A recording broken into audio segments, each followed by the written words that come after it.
وسط الظلام كان كلشي مغطي تحت الأرض. إلياس وليد صغيور، عنده 5 سنين، كان ناعس فاق لقى راسو تحت الأرض ومغطي بالتراب والحجر. ما فهم والو، ما عرفش اش وقع.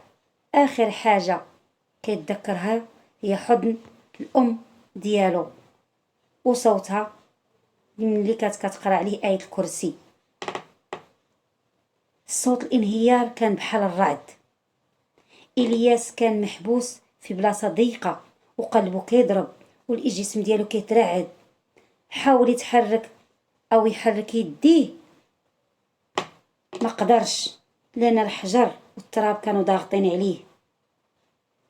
وكيسمع أصوات بعيدة والناس كيتغاوتوا وتيبكيو. جمع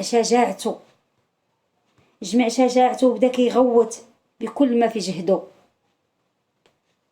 أنا هنا عفاكم، أنا هنا، راني هنا. ولكن صوته كان ضعيف وبزاف.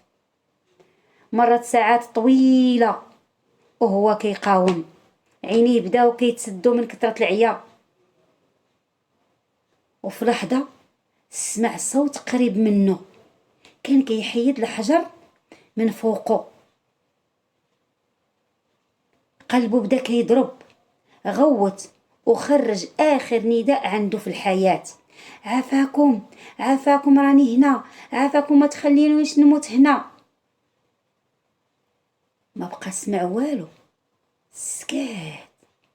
لكن فجأة تمدت ليه يد قوية وشداتو.